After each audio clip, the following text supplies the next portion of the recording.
How's it going, guys? Thanks for tuning in today. 3 time zones come together to form the Megazord that is this episode of the Phil Talk Sports Podcast. The Super Bowl is set for next week. Happy Pro Bowl weekend for those that celebrate. I got Nick and Hank with me today. Guys, how's it going? Thanks for being here. Going pretty good. So I'm pretty sure, Phil, don't you coach a professional coach of flag football, right? Haven't you done that? Because if you have, I would wonder if maybe that game is a little more interesting than the Pro Bowl we're gonna have this weekend. I mean, I didn't coach, but I used to play, and I did win 2 championships in my playing days. So you could say I know flag football pretty well. And I'll say this about the Pro Bowl. I don't think it's any coincidence that the year the NFL switches it to flag is when the Olympics adds flag football to its roster of games. I think they're just trying to grow that game for whatever reason, but based on last year, the game was pretty fun. It's more fun than guys going out there not tackling. So it's if you're going to watch it, I do think it's a little better off. Also, what you need to understand is that this was the first time that an Eli Manning team ever beat a Peyton Manning team in a football game. So that was actually pretty impressive to see.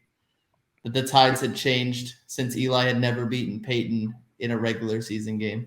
Until they got on the sidelines, yeah. Yeah, I think he was busy conquering other mountains. But yes, that is kind of a cool twist, I got to say.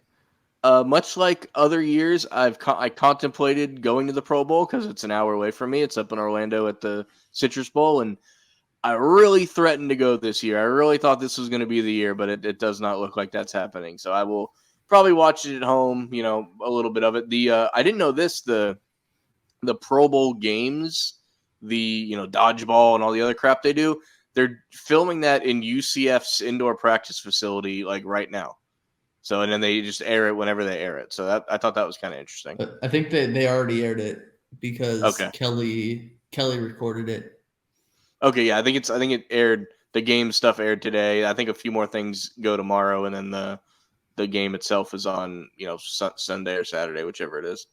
But yeah, I didn't know. It's funny that they took over their practice facility for all that. Yeah, so that's more Pro Bowl talk than I thought we were going to have tonight, but I'm all for it. I'm all for it. Before we get to the championship weekend that was and the Super Bowl that will be, this is going to be Nick's corner here. You got your man. You got your new coach, and it is national championship winning Jim Harbaugh. And we all kind of looked at the possibility that this might happen. And I'll let Nick speak first, but to me, it's it makes sense from the football standpoint, but from the human standpoint, it's kind of gross. But I'll let Nick take it away from there. All right. I actually thought I was going to be a little more on an island on that one. And I've had time to think about it and do my own research, folks. And this hire, to me, is nuanced because the football winning aspect to him is true, but I do believe it's a little overbloated because he inherited an incredible team in San Francisco, which won immediately, in large part due to his ability and his talent. And that talent is coming to the Chargers, the likes we haven't seen in decades. He's the most talented coach we've had in a while come through here. But I believe his winning is a little bit overblown because he had that nice 3-year stretch. The team fell flat in 2014. Then he goes to Michigan. And for a while, the team couldn't get past Michigan State or Ohio State, 4-9 in about a 7-year stretch against those two teams. Lost a lot of games against those guys. They did beat up on a lot of smaller schools, and give credit to Jim Harbaugh for taking over from Brady Hoke and performing better. But I believe the winning thing is a little overblown because, he made the one Super Bowl and he made the one national championship game. And there was controversy about that, not just with what happened this year with the coach being on the sideline of his opponent, but also in years prior, if I'm not mistaken, with the recruiting deal. I'm pretty sure he called certain guys at wrong times and, kind of bent the rules there as well. And listen, we've had coaches in the NFL that have bent the rules. In fact, I would be interested to see more guys that don't than do. I believe there's more than just Bill Belichick. But in general, I believe that is a little concerning. And also the fact that just in general, I believe that this guy, with how he left San Francisco, looking into it, Joe Staley, great left tackle for the 49ers back in the day, had talked about how they would get into shouting matches and the team would pick sides, and a lot of guys didn't like him. Apparently, by week 15 of the year, the management in 2014 had said, "You're gone," before the season even ended. And he's on the heels of a Super Bowl and an NFC Championship appearance in back-to-back years, and they said that. So that great franchise couldn't wait to get him out of town. I'm just very concerned with all of that information there. But on the contrary, because this is very nuanced, he's a great coach, one of the most talented coaches in a while. He clearly turns around franchises quickly. And he also is very good at building coaching staffs. And I think he did that yet again. A lot of very talented guys on the staff, and the general manager is very good too. So it's a mixed bag. I'm not thrilled, but I do know that this guy is better than other guys available. And I believe that we will win pretty quickly. Hank, go for it. I was going to say that I'm so happy for you guys. I'm so happy that you guys got Jim Harbaugh. The only problem with Jim Harbaugh is he's a cornball. That's really the only issue. The only thing that is really cringy about him is he will come in with that tagline, "Who's better than us? Nobody." When in fact, the whole time he was in the NFL, somebody was better than him. And outside of one season, and only one team, nobody was better than his team. That is the only problem with Jim Harbaugh. He is just a massive cornball. Jim Harbaugh. Now here's where I'm going to disagree with you. Jim Harbaugh did not take over a talented team in San Francisco. He took over a team a franchise that from 2003 all the way till 2010, 8 years, didn't have a single winning season. With a quarterback in Alex Smith that a lot of Phil and I remember the famous Monday Night Football game. I think it was a Monday Night Football game between the Eagles and the Niners.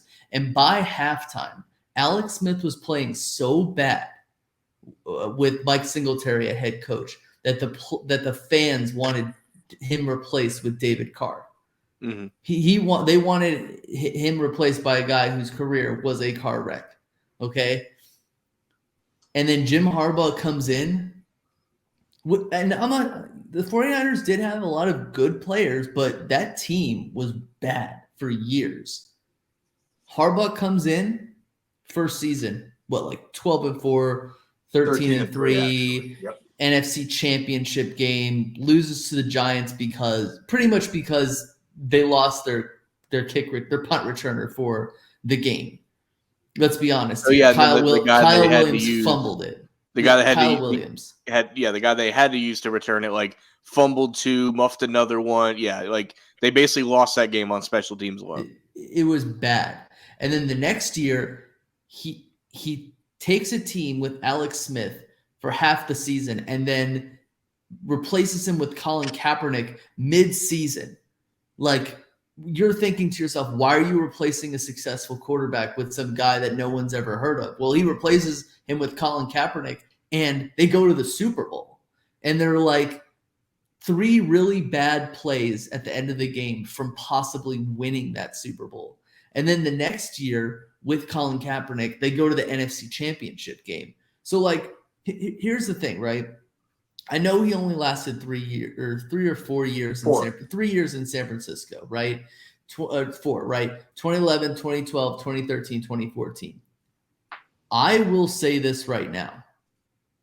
I blame 49ers management for the most part why that whole thing blew up. You have to also understand that Jim Harbaugh is 10 years older now. He's not going to be as aggressive with players anymore. I say this with my own dad, right? I know we're off topic, right? When I was a kid, my dad was super hard, super aggressive, wouldn't let us do anything. It's my way or the highway. And then he divorced my mom and he married my stepmom. And now she makes all the rules in the house and he's a complete softie. So 10 years makes a big difference. And I don't think he's going to come into that room being as like super aggressive and being a jerk to people. I don't think that's going to happen.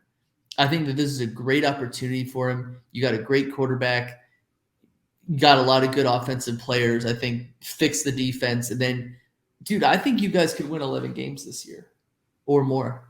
I think the AFC West, and I'm gonna stake my name on this. I think the AFC West will fear the Chargers this year. And while last year you had Mr. I'm gonna try to convert a 4th and 6. Okay. That's my opinion. That's my take. I think "fear the Chargers" might be the quote of this whole podcast, and we're only about 11 minutes into it, but I digress. I think it's important. Hank brought up a lot of good points just then. To mention that the 49ers weren't super well run back then. When Harbaugh left the Niners, so did a lot of that front office. Like, John Lynch wasn't running the show then. He is now in San Francisco. And the reason he had the ability to do that was because they had to clean house after Harbaugh, coach, assistant coaches, front office, GM, everything. So looking at the Niners, that's how they were able to turn things around the way they are. You can kind of compare the Niner team that he inherited and immediately won 13 games with to this Charger team because there was talent in different places. There was holes, but there was enough talent that when he got there, and I totally agree with the fact that he's going to be a little more laid back. He's kind of by winning at Michigan at his alma mater, he's kind of done the main thing he wanted to do professionally, and now he's kind of just playing with house money. And if he can make this work, just more power to him. And I definitely, like, from a football standpoint, there's no reason this shouldn't work. Assuming, like, him and Justin Herbert don't immediately clash over being, like, just completely opposite humans, which I don't think they are. Like, Herbert, call him a lot of things. I'm pretty sure the guy's pretty coachable. And he's just going to be happy that the guy talking to him in his headset isn't Brandon Staley anymore. So, you said 11 games. They have a chance to win 11 games. They had a chance to win 11 games this year. They just had a terrible coach while trying to do it. So I totally agree that 11 can be done. We'll talk more about Kansas City, but their like grip on the division, they kind of sleptwalked through a lot of this year. So it's very possible that, they can lose a game to them and whatnot. So like this is 75% positive, 25% like weird things can go wrong.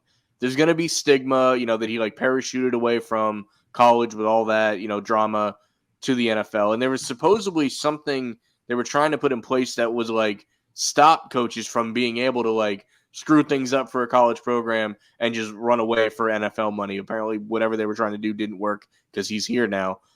So aside from that, it's a mostly positive thing, assuming he just doesn't big league anybody or like, I don't know, being in LA is it's to the Chargers themselves are a humbling experience there because you're the second tier team in your own town. You share a stadium.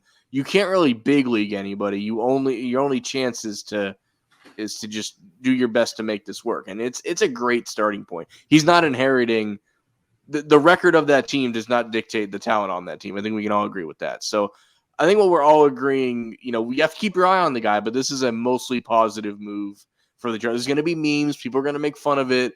But when they're 6-2, and then when they're 9-4, and then as things move on, those are going to go away because it's just another guy leading a good football team.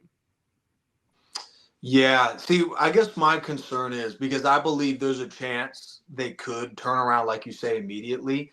But the flame out record of this guy to me frustrates me because of the Michigan thing, of the San Francisco thing being the last two examples. And he could have grown from that. I'm just skeptical. And then two, I also push back a little bit on San Francisco was not well run. They had good players. No, they had Hall of Fame players. They had Frank Gore, Patrick Willis, Joe Staley. They had guys that are going to be in Canton. The Chargers, I don't know if they have anybody on that roster that's to the level of those guys. And not to mention, they're not going to be able to keep, unless somehow all of them take pay cuts, all the guys that they have on their roster because they are about $55 million over the cap for next year. So I think this rebuild already is harder, and then not to mention the flameout record where he could turn it around, but I was kind of hoping they'd go in a Mike Vrabel route or in a route where, they did their research on a great coordinator. And granted, I'm the first to say I wish they'd spend more money and hire a good coach. Then here they are spending $12.5 million on a guy, and I'm all of a sudden concerned. But I do believe that this isn't a long term. I could be wrong. I hope I'm wrong, but I think eventually this could flame out if people don't like him. I agree with that last sentiment. I forget if it's a Jimmy Buffett song, but I think he's here for a good time, not a long time. I think whatever this contract is, was it 4 or 5 years, whatever they like, that's the duration you have him. This is not a guy that's gonna he's either gonna win early and steal a championship somewhere, or just set the next guy up pretty well, I would think. But the chances are always there because of what we've seen him do in the past. It's really hard to compare his college success to the NFL just because he did it in such a weird time when the NIL gets thrown in there, and then the transfer portal is way bigger than it used to be. He really coached through the Wild West and managed the perfect time. You forget last year they lost to TCU on a buzzer, right? They were the ones that lost on the field goal, so they had a chance then too. But he coached in such a chaotic time in college that I would much rather, and we all kind of did it without even realizing it. We talked way more about his time at San Francisco than his time at Michigan, because I think that's what's going to affect, what he does here. If Jim Harbaugh and the Chargers win a Super Bowl in the next 3 years and he flames out, will it be worth it? 100%. Yeah. Yeah. and also we all know that head coaches don't win Super Bowls with two different teams. And he's already been to a Super Bowl and didn't win it. So that is already a leg up on you in your favor. Doesn't mean he's going to do it. Mm. He could be who's the head coach of he could be a Dan Reeves, but I don't think he's a Dan Reeves. I think he's or a Dick I think he's a khaki wearing goober looking weirdo guy who can coach. Nick just said it. The goal there is Dick Vermeil. You made it as a younger, maybe more fiery coach that maybe your preparation that week, some things you like to take back, and then here you are 10 years older and wiser, and you get another chance, and you don't blow it this time. It's important. Literally, the Rams are like the Chargers back in the day. In this case, yeah. And then the Niners are the Chargers. Eagles. The Rams are the Chargers, and what's his name is Kurt Warner. And Justin Herbert will get injured during the preseason. So you're here to hear first. Easton Stick is going to win the championship. No, not Easton Stick, the TCU guy. Yeah. What's that guy's name? I forgot. Jeez. We're not going to know right now. The receiver, Quentin Johnston? No, the quarterback. Easton Stick, Max Duggan. Max Duggan. Max Duggan is going to be the Kurt Warner. Okay. All right. And then they're gonna trade Herbert to some team in the NFC West, like the Cardinals or something. Right. It's just going to be a step by step. It's important to remember the loss of that Super Bowl. Things were going great for them, and then the lights went out. So that's never happened before or since. I think it's worth mentioning that they kind of had things in hand until that happened. So if somebody pays the light bill, the Ravens had everything the way around. Harbaugh was going to pay someone to do that. The Ravens were winning something like 31-7 or something like that at halftime. Yeah, it was nuts. So okay, you're right. I did have that backwards, but it's still important to note that did happen in the one Super Bowl that he made it there, and he threw Colin Kaepernick in about halfway through the year. I remember making the joke what if. Because, basically you went from a statue pocket passer to Michael Vick, Randall Cunningham level running talent. What if when that game started, he just trotted out Alex Smith and he just surgically picked him apart and they win the game that way? I remember joking that was going to happen way back in 2012 or whatever that was. So other quick little just coaching bits before we get to the championship games. Who I'm most shocked. You mentioned, you wanting Mike Vrabel. I'm shocked he doesn't have a job. Yeah. Imagine the fact that Belichick interviewed twice and didn't get a job. I think Atlanta did that just to get back at him for the Super Bowl. They just wanted to waste his time for a good week. But who are you most shocked? Because like even Seattle, I don't even know the guy that they hired. Like there's a lot of good talent that are sitting out there, I guess, for the year and are going to get opportunities next year. Seattle hired a guy named Mike McDonald, but his name, the D in Donald is lowercase, and it's not McDonald's like the restaurant. It's like MacDonald. Oh. So I don't know what kind of name that is. Seems like he just made it up on the spot. I That think he's like sounds the like- Ravens defensive coordinator.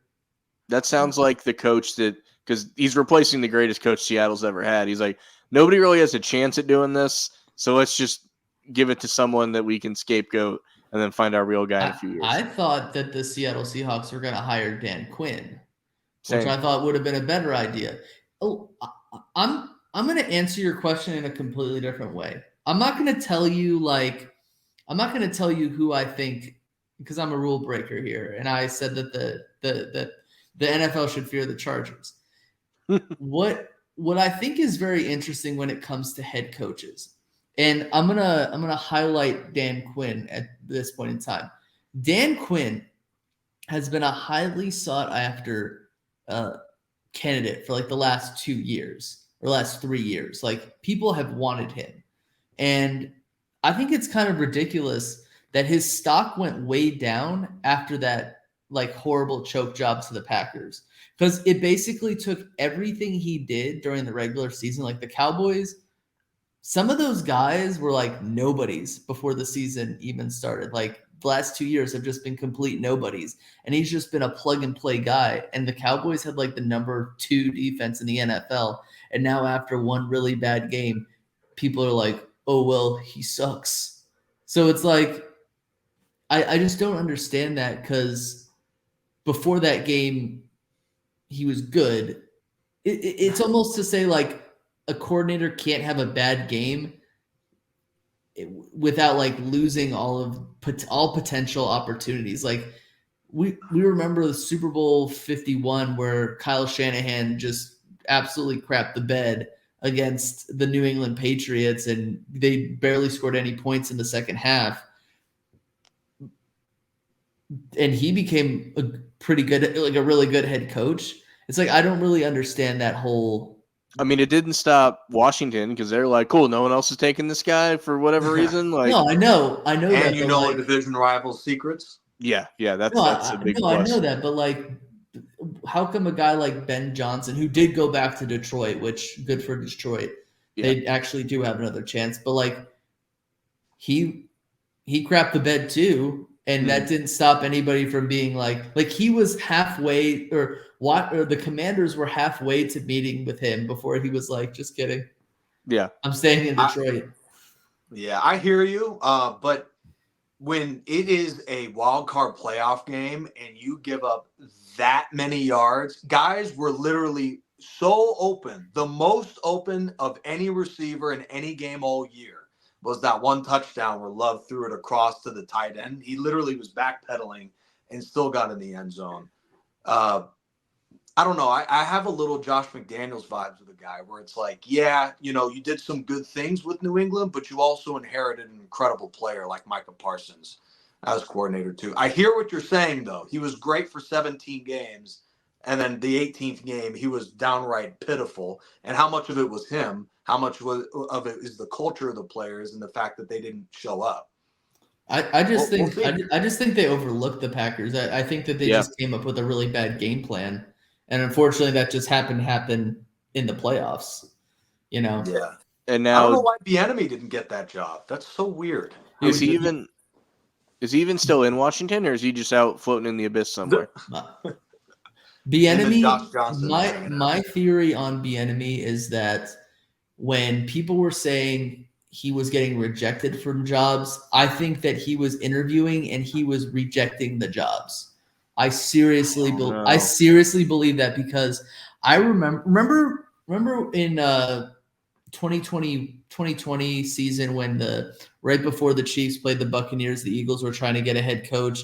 And whenever the Eagles get a head coach, they're always like the runt of the litter, and nobody wanted them because head coaches don't want to come to Philly because our fans are so tough and will throw popcorn at them if they fail.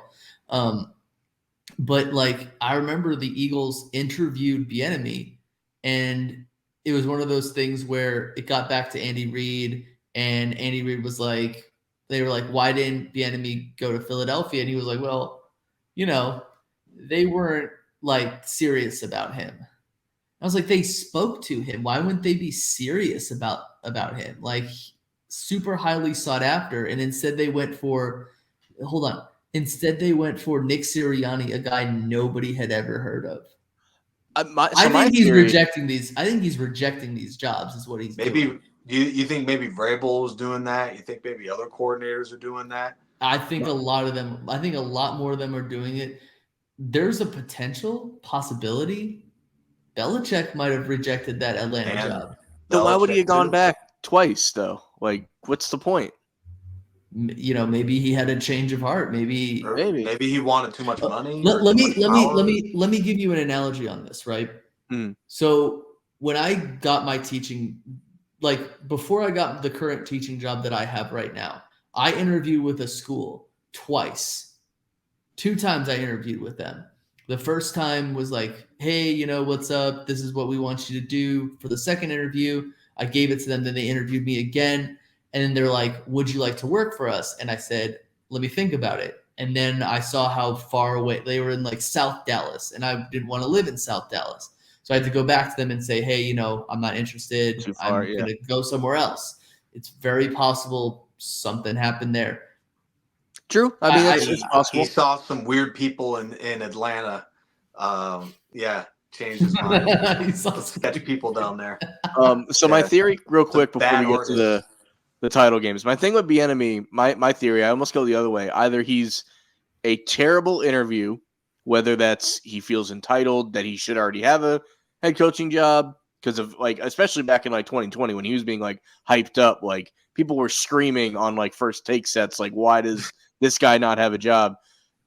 So I think it could be that, or it just should be the guy is a jerk. I think it could easily be one of those two. You are racist if you don't hire him, Phil. That was a very big storyline as well. Racist. And then Washington hires him, and he's he's probably the reason they did anything good last year. Like in the few games they looked good when that 45-minute period when people thought Sam Howell was something. I don't think he had much to do with that, but you never know. And we lost Nick again. We'll get him back. Yeah, we're getting him back. All right, welcome back, Nick. And we are going to jump to our championship game talk. We're going to do them in order. So first we have the Chiefs outlasting the Ravens. I got to be very honest with you guys. Never in my life has the second half of a game that was a 10-point game that the winner went to the Super Bowl been more boring to the point that I took the game off the TV, I demoted it to the iPad, and I played like MLB The Show because it was that boring of a game. Chiefs punt 6 times and then kneel the ball to end the game. That was their second half offense, and the Ravens only scored 3 points. So I don't know what to make much of this. I look a lot of this is the Ravens left a lot of money on the table, a lot of points on the table. That fumble at the goal line, you could have just stopped the game right then. Everybody could have went home because they were not getting in the end zone 2 more times, to win that game. The Chiefs looked, aside from throwing to Travis Kelce, didn't really seem to know what they wanted to do. Their best move of that game was probably like not playing that Tooney guy because he would have found a way to single-handedly lose the game for them. Oh, yeah. But just an overall unimpressive game on both accounts. The Ravens more so, and that's why they lost. But neither team should – I mean, the Chiefs are happy. They're going back to the Super Bowl, but, like, that's not the kind of energy they can bring to the Super Bowl and expect to win it, in my opinion. Yeah, I'm literally visioning the Chiefs being the big kid, the big bully, and the Chiefs are pushing this little kid in the forehead at arm's distance, just standing there watching the little kid swing and swing and swing nonstop, trying to land a punch, and just tires himself out and falls over. And I'm envisioning the Chiefs just watching the Ravens, these futile attempts to try and outgun Mahomes, and they just couldn't do it. And they just kept messing themselves up with the fumble in the end zone. They just couldn't help but get in their own way with the personal fouls. And it's just unfortunate because it really ruined a chance for this to be a game on Phil's big screen. That's what's the tragedy of this whole thing. They should have run the ball. It was very obvious. And this is just the latest example for some weird reason in the last couple of years. I don't know if this one's ego because I like John Harbaugh, but it feels like a lot of coaches in these big games want to prove something. Yeah. And I think the Ravens wanted to prove something, and it was definitely a bad idea. Let me quote the great Jim Mora. We didn't do diddly-poo offensively. Okay. We couldn't make a first down. We couldn't run the ball. We didn't try to run the ball. We couldn't complete a pass. We sucked. Okay? Those were the 6 things that happened for the Baltimore Ravens in that game. That you could pretty much sum it up. Like if I was a Baltimore Ravens fan, that's exactly what I would say.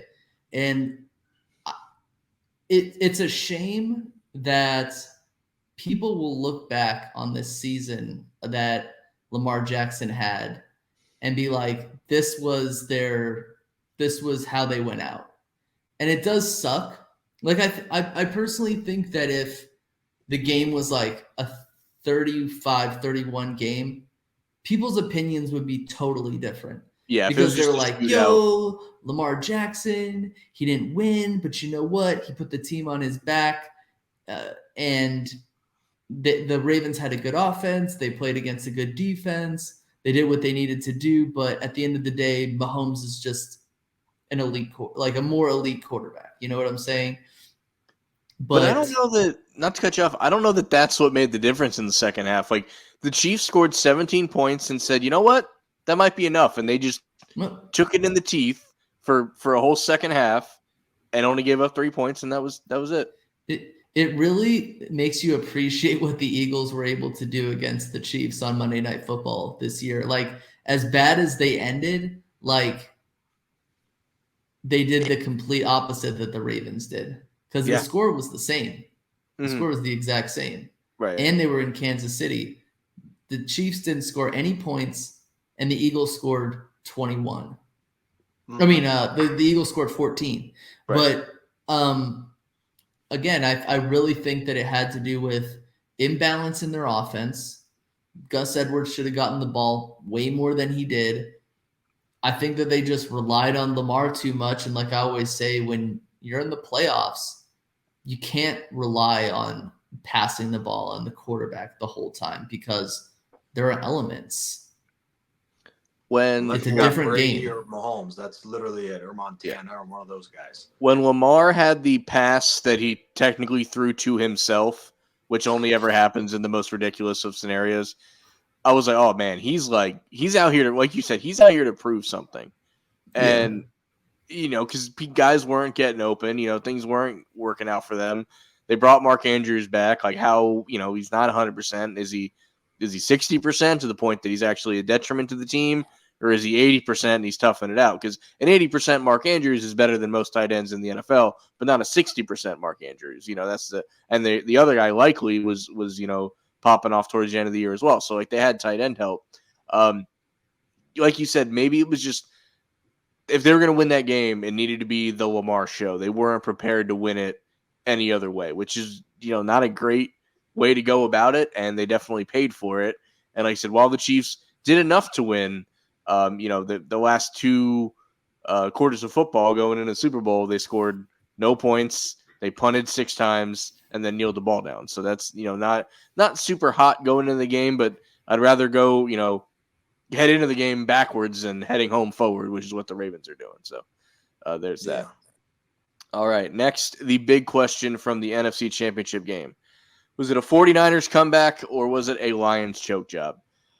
Second half of this Lions game, they couldn't catch anything, and they tried to make up for it by not tackling anybody, and neither of those worked out. And I've never seen a team come out hotter like this game. Like, I have like 2 or 3 people in my life, or even just acquaintances or old friends from school that are Lions fans. And for them, Like, I was hyped for this. I wanted this to work out for them. And I had all my Brock Purdy jokes ready because he said, like, oh, if he stayed healthy in the NFC Championship game last year, they would have beat the Eagles. No, they wouldn't have. They were in his kitchen the whole game before he got knocked out. They would have continued to be in his kitchen that long. They weren't beating us last year. But when they were down 14-0 and then 21 to, whatever it ended up being, I'm like, oh my God, like, this is a career-altering Brock Purdy game. And then it happened. Detroit, somebody must have, I don't know if they like caught a glimpse of themselves in the mirror and they realized that their jersey said Lions and they remembered who they were, and everything went to shit. And it was sad. It was a sad state of affairs. Sad. Yep. You go first, Nick. Well, what's kind of ironic is that we will talk about the Ravens going against their identity, and then are we going to fault Dan Campbell for going with his identity? I believe that his identity needs to get tinkered a little bit, where not going for a field goal. I don't know if that one was more reckless than the 2-point conversion against Dallas after the penalty where you're backed up to the 7, where a field goal ties the game and sends you to overtime. Like Phil said, you could see the choke job. It wasn't the 4th downs as much as it was like Josh Reynolds dropping a pass that hit him in the worst spot, and guys just right there for the tackle and couldn't, execute. And Jared Goff missing wide open receivers.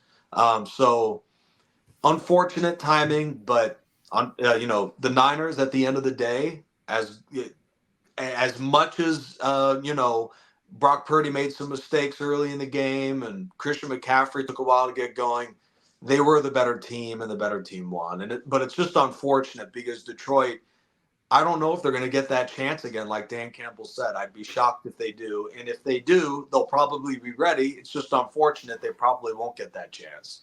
So this was a choke job more than a comeback, unfortunately. I can go ahead and I can make a scenario for both.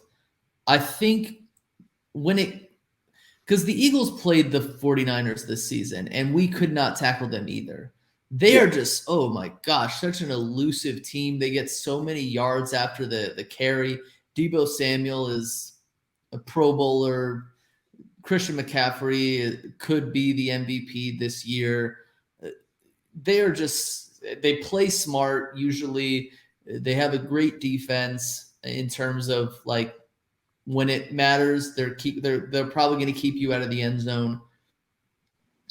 What they did in the second half of this game was so impressive because the fact of the matter is they've been doing this all year. They've been doing this to teams all year. It's just they haven't really been doing it from behind because they've been playing so well.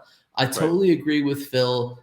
Maybe it's us being Eagles fans when I say they weren't going to win with Brock Purdy last year. They weren't going to do there is no possible way that you will convince me of that unless you sent me to a parallel universe and it actually happened. You will not convince me of it. I'd have to see it with my own eyes. Because even when Brock Purdy was playing, the Eagles were dominating him. Like his first pass was a fumble. Well, his first pass attempt or second pass attempt was a fumble. That's what makes this year so frustrating, though, too.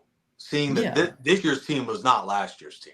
No, it wasn't. And I think that Brock Purdy has matured so much. I'm so when I was told that he was Mr. Irrelevant, I laughed at that because I was like, when he was at Iowa State. He was a good quarterback. Like he took Iowa State to a Big 12 championship game, and I think they lost to Oklahoma, but like it was hard to beat Oklahoma back then. Every year they were upsetting a ranked team on the road or something. Like he has like 4 big ranked wins on his, from his time as Cyclone. My biggest problem though is they're thinking that his brother is going to be good because his last name is Purdy, and usually the little brother is worse than the older brother. But the fact of the matter is, action here. You can also say that this was a Detroit choke job because of of just the absolute brain fart this man had, Dan Campbell found a way to break his own kneecaps. Like, it's not a problem that you go for it. That's not a problem. Like, the Eagles went for it on 4th and inches so much because Jalen Hurts just has a big rear end. You know what I'm saying? But the fact of the matter is, those situations, it was just, especially in hindsight, you can look at anything in hindsight and say that this was a good idea or this was a bad idea, but you look at this whole situation in hindsight. You lost by 3, you could have scored 6 more points. You could have scored or 9 more, whatever. Yeah. It's still the same. And this wasn't done because their kicker was bad or anything like that, or their kicker was missing field goals. If this was happening and because he was missing field goals, I could totally understand you going for it. But the absolute gall on, what was it, 4th and like 4 or whatever, in field goal range, the ability to tie this game up by 14. This game. No, this was at the end. This was at the end where they were down by 3.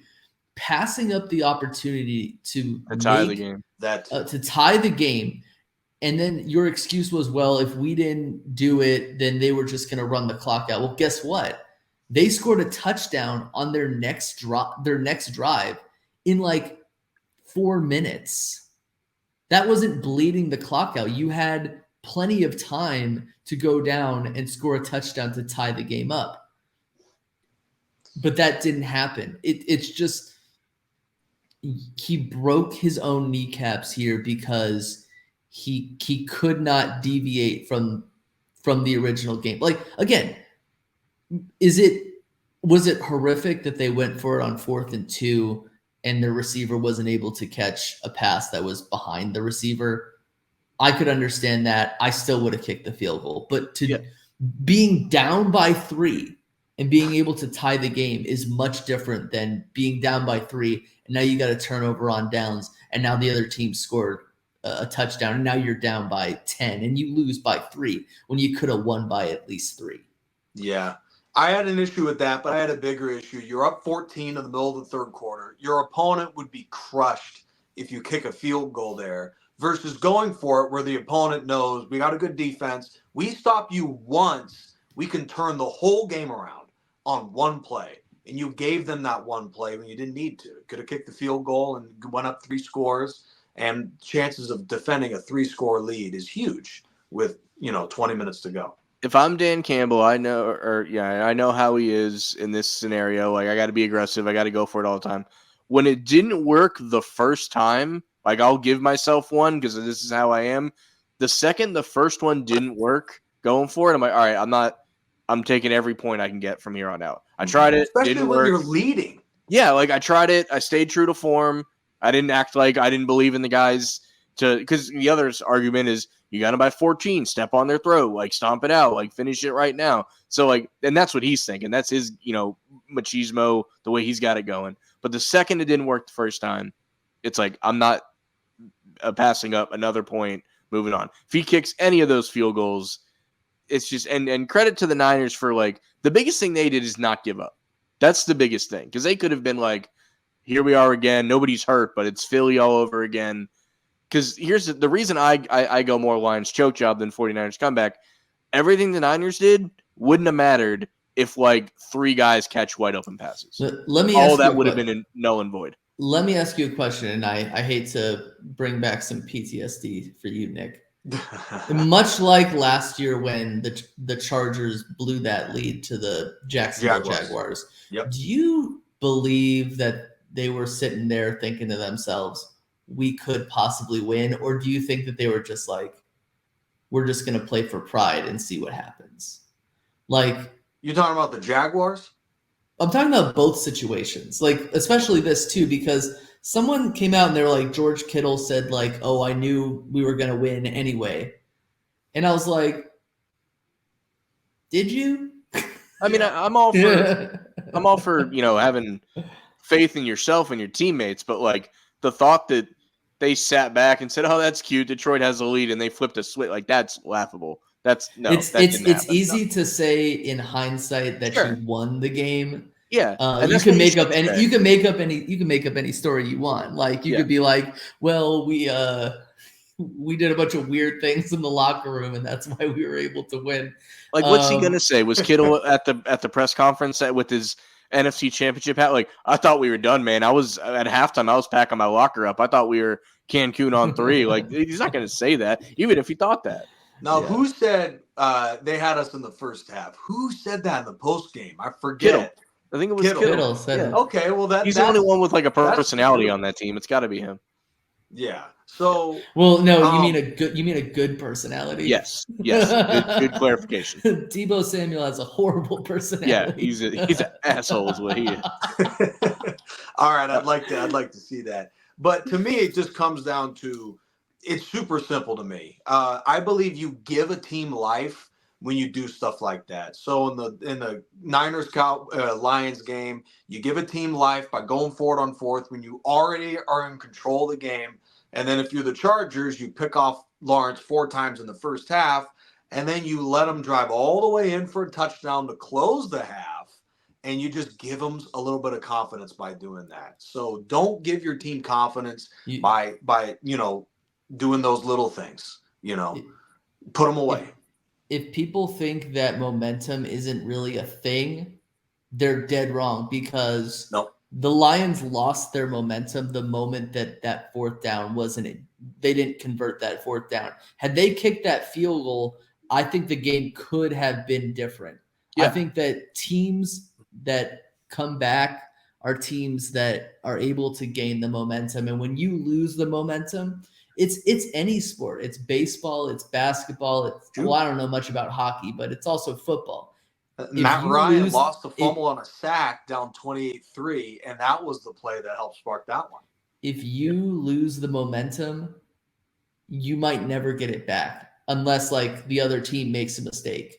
Yeah. That's that's the big difference between like real football and video game football. Because video game football, it's whose ever sticks are better or whoever stick skills are better. In the real life, if you might never get it back unless the other team makes a mistake. When Detroit had the fumble coming out of the second half, I think the Sixers are on or something. And I just switched over real quick to check that out. My wife's like, "What are you doing? The whole second half of this game that you were watching?" And I'm like, "There is, but there isn't." Like you knew, like if the field goals weren't enough, that fumble from Gibbs, who's played fantastic all year, was just that was a sports god moment for me. I'm gonna take credit, or I'm gonna take the blame for the Lions' loss because, and I did this again. I will never do this for the Eagles. I will only do this the opposite for the Eagles. I was like, it doesn't look like the 49ers are playing this game. It looks like they've never seen speed in their lives. And I said, right before halftime, I said, the Lions are going to win the Super Bowl this year. You space cowboyed them? Yes, I did. Oh, man. All right. You're right. I will take full responsibility, much like with the Falcons. I always tell the story. Falcons are up 21-3 at halftime. I texted my friend Joe and I said, "Congratulations, you guys are going to win the Super Bowl because don't you dare talk about my Chargers ever. Don't you ever say anything. Keep us out of your mouth." Because no one's ever come back like that in a Super Bowl. Like history was on my side. Sure, but oh my god, I can't believe you space cowboyed them. That's crazy. Understand this. I wish you would have opened with that because we wouldn't have had to talk about anything else. You'd be like, "Oh, that's the reason." Forget the field goals. Forget everything else. Understand this. I taught Ricky everything he knows, and that's all I'm going to say. So you're the one that has to destroy him, I guess. I don't know. All right. So my case in point about the choke job at the end of the day. Again, the Niners. The biggest thing they did was not give up. I'm going to reiterate what I said. All the great stuff they did would not have mattered if 3 guys catch wide open passes on the Lions. And because of that, I think they have like irrational confidence going into the Super Bowl. I think they're going to puff their. Agreed. They're going to say it's the comeback, right? And now they're playing the Chiefs, a team that, in modern – this is a whole different team. Don't get me wrong. But in modern time, the Niners have lost to the Chiefs, being up 10 at halftime of the Super Bowl. And nothing the Niners can do will make you think the Chiefs are out of this game. And maybe I'm going to space cowboy the Chiefs here, but I see no world, and I'm not even upset if it happens, but I don't see a world that the Niners can beat the Chiefs. I do if they look like how they looked most of the regular season, because for 2 games in a row, the Niners have not looked like the Niners. Yeah, the Packers, there was like a 20-minute game time, 20 minutes of game time period. I think the Packers were going to get them too. So the Niners, we know what they looked like for 18 weeks, but in the playoffs, they've been shaky. They have not put a full game together yet. Neither have the Chiefs, of course, but And then it's the opposite for the Chiefs, where they're playing their best ball right now. So this is one of those weird Super Bowls where you either trust what you've seen from the Chiefs the last few weeks or think that the week off might shake the Niners back into existence. And just talking about that, like you said, Phil, sounds silly to me. I like the Chiefs.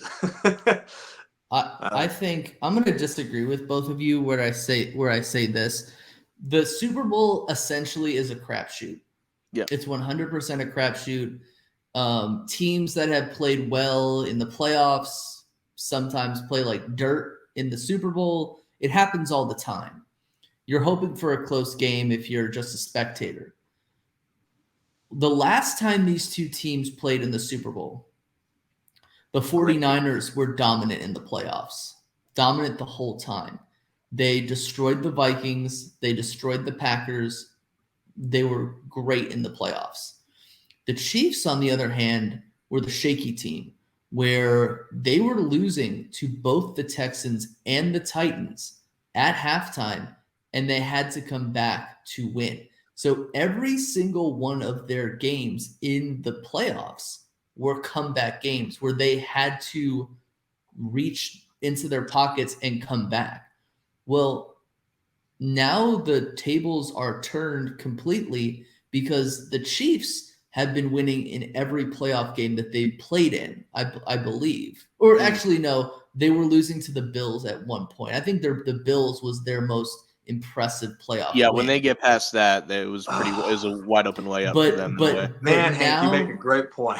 But now the Niners are the team that keeps having to come back in order to win. And I think that the Niners have the advantage because I think they have the better team. Like from top to bottom, sheer talent, they have the better team when it comes to sheer talent.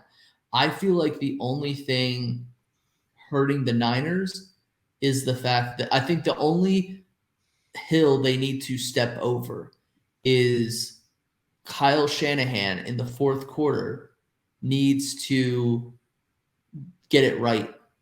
Because the last 2 times he was in this spot, he got it wrong. Yeah. Dead wrong.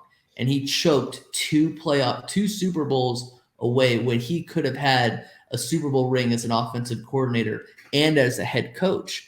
I think that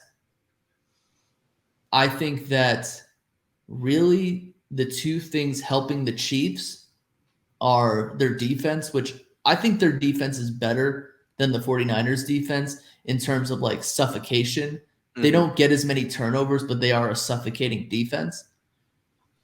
But I think that the other thing is usually the Chiefs have the referees. I think that the referees favor the Chiefs. Here we go. Took 54 minutes, Phil. I'm not saying that it's like that, like it's rigged in terms of the Chiefs, but roughing the passer calls will usually go Patrick Mahomes' way. Oh, yeah. Almost every time.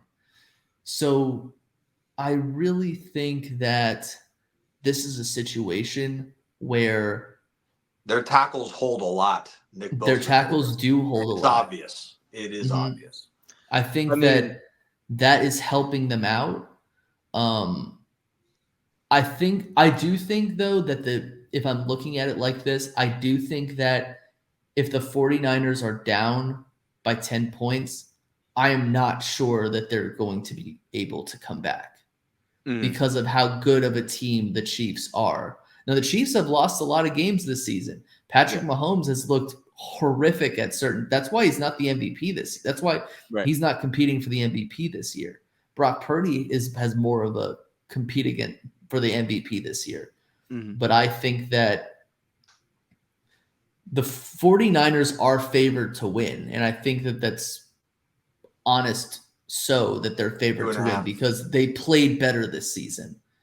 If you're going off of that, then they deserve to be favored. Like, if I hadn't seen with my own eyes the Chiefs lose a Super Bowl to Tampa, which I go back and I watch, like, I don't know how that happened. Like, that was like a Madden game. Like, everything was just based off of like the overalls of the players. And like, we've never seen Mahomes run around all that time and it not pay off that it did in that Tampa Super Bowl. Like, where was that when we played them? I still ask myself that. But like, and also it's because they played on an ice rink for us, so that's part of it.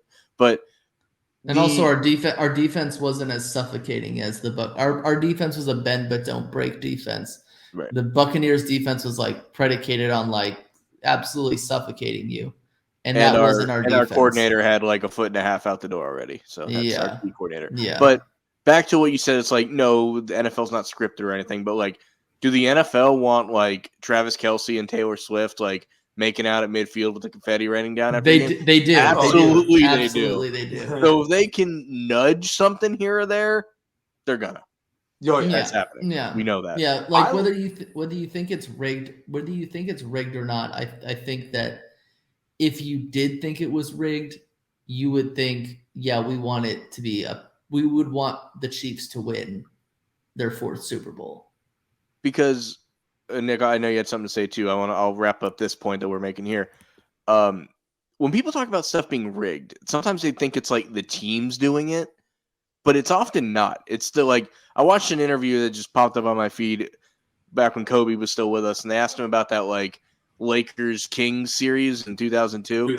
And he's like, do you believe that was a fixed series? And he goes, we had no knowledge of it, but based on what we know now, it absolutely was. We just didn't know it at the time. So the team that benefited from the fix didn't know that it was being fixed. And I think that happens plenty in sports, in football, basketball, anything. I think it's a little harder to do in baseball. But so like, when people talk about the script and the NFL being rigged, it's not the teams doing it, you know? So I don't think it's. I don't think anyone's accused. Well, I don't know. I guess I'm not getting too deep in those chat rooms. Well, you know, people, and usually you're just saying it to like fill airspace, but like drunk guys like, oh, how much they paying off the refs? It's like, the teams aren't paying off the refs. They're out there to do a job that the NFL wants them to do, and it's like, hey, this is kind of the way we're leaning here. I forget who it was before Nick makes his point. I'm sorry to cut him off again. I saw that one interview with Dexter Jackson. Have you ever seen that interview? Yeah, I think where I sent he it was, to you guys. where his reasoning for why the Super Bowl was rigged, I think it was Super Bowl 37, was because his reasoning was, well, we got swept by the Saints that year, so there is no way we should have won the Super Bowl. And my response is, okay, that doesn't matter. You could have had 2 bad games. Plus, that was the Super Bowl that John Gruden is on the Bucs, and he knows the entire Raiders game plan, and he tells it to Hall of Fame linebacker Derek Brooks, and their big thing was sluggo seam, that you pump fake a short pass and go deep, and John Lynch would point it out. Like, I've seen their like America's Game of it. He's screaming sluggo seam to like Rondé Barber and Dexter Jackson and shit. So like, he may feel they had the answers to the test in that game in the most legal way possible, because they literally have the coach that set up their offense from the year before. That's a really unique circumstance, in my opinion. Yeah, there's a lot of shady things going on with that game, but it's just horrible reasoning. All right, Nick. Yeah, we held you back long enough. Sorry about that, man. Go for it. I'm actually going to just piggyback on Hank's opinion. The vibes underdog in Super Bowls, because it's such a crapshoot, I think is a legitimate favorite. Last year, Eagles Chiefs. I would beg to say the vibes underdog was the Chiefs, considering how great the Philly pass rush was. What was the Super Bowl 2 years ago? You guys remember? Rams, Rams, Bengals. Bengals. Rams, Bengals. I Mhm. couldn't tell you who the Vibes favorite in that one was. Probably about the same. It was Definite even. Vibes favorite was the Chiefs over the Bucks, but Tampa destroyed them. Yeah. And And part of the reason the Eagles were favored over the Chiefs was the last time the Chiefs were in the Super Bowl was that Bucks performance. So it's like, all right, That's we've right. seen them shit the bed. The Eagles look awesome. And the Eagles are a better pass rush. And I also think Mahomes' ankle had something to do with it. I think that the fact that the Chiefs had less weapons had something to do with it. I think that Tyreek Hill, yeah. I think that it was just the way that the Eagles had just like wiped their hands with their whole conference and just kind of like spat on their grave and like just did like this thing in front of the guy's tombstone. The meme, yeah, that was why. I think there was a lot of belief that the Eagles were kind of unstoppable with Jalen Hurts, which we now know that they're not. Very much be stopped. But no, easily it's like, stopped. Like the whole underdog term, like obviously the team not favored is the underdog, but like the true underdog, the Vibes underdog, right? The last true underdog was like Nick Foles and the Eagles, because everyone else it's by like 2 or 3 points, you know. Mm-hmm. So in that, so yes, there's a physical underdog, but like I said, the Vibes underdog. When you really break it down, strip everything away, who are you leaning towards? And like, it's hard to not like. I think the football X's and O's guys are going to say a lot of what you guys just said. Like the Niners are probably a more talented team, but there's just like the stuff you don't quantify. You're like, it's going to be the Chiefs again, isn't it? You're going to 7 minutes left in the fourth quarter. You're going to throw your hands up. Like, I know exactly where this is going. They could be up 10, down 10. The game was tied at 17 for a quarter and a half, and you're just like, they're just sitting around. They're gonna roll out. He's going to jump and throw across his body to a somehow wide open Travis Kelce, who that's the biggest thing is I felt like they were preserving him through the regular season because he's banged up. He talks about it on the podcast with his brother all the time. He's not in as good at shape as people would think. And we know that Jason Kelce's contemplating retirement. I think Travis is closer to it than some people realize. But it's the playoffs. It's full go, all gas, no brakes.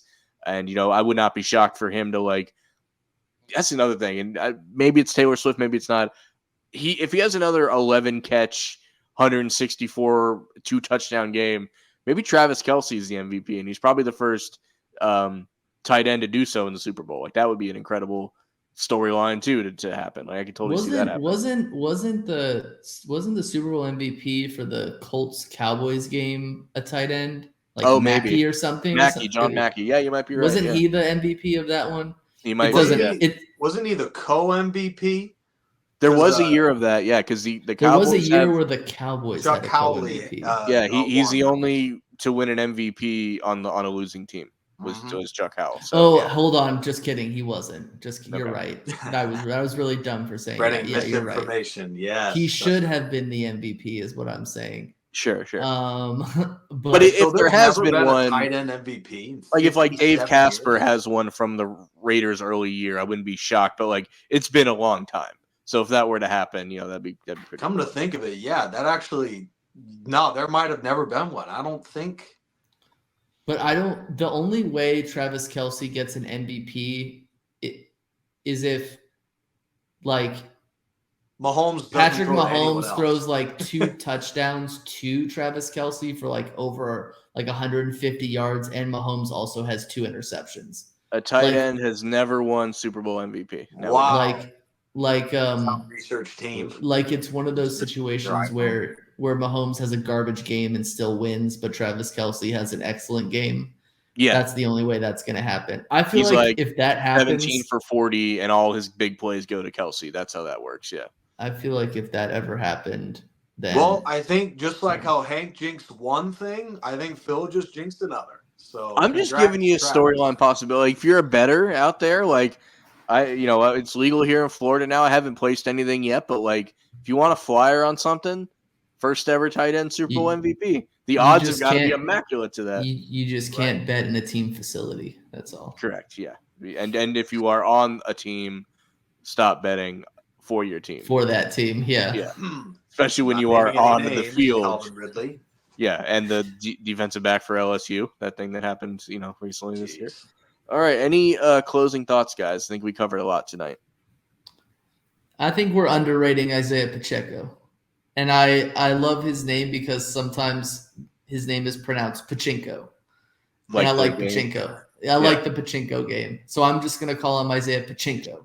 I don't care if anybody gets mad at that.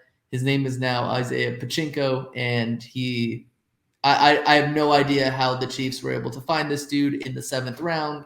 The one pick, what was he? One pick before Brock Purdy. This is amazing, and I am jealous that the Chiefs got good Andy Reid when I had to for we had 12 years, growing pains Andy Reid, and somehow the Chiefs get the Andy Reid from a totally different universe. Yeah, so that's great. What I dislike about Pacheco is that he wears number 10, and my brain still thinks that's Tyreek Hill sometimes. So that's a me problem. That's something I need to work on. But the other thing is, I saw a meme that said Pacheco runs like a kid who just got new shoes and wants to show you how fast he is in them. And now I can't think of anything else when he runs. Yeah. So there's that. And it doesn't miss me at all that just like how Montana wins a couple, and then there's this guy named Rice that shows up and helps keep the dynasty going with a great coach and all that stuff. Rashee Rice, man, right when Travis Kelce's retiring, they got a new guy out there. And it's like, dude, really? Especially the AFC West. We're going to have to deal with this again. Mm-hmm. So, our only hope is that Chris Jones is gone and other guys leave, because otherwise, man, this team is just like the beast that, the cat with 9 lives. They just don't go away. Bro, if the Eagles could shut him down, anybody could shut him down.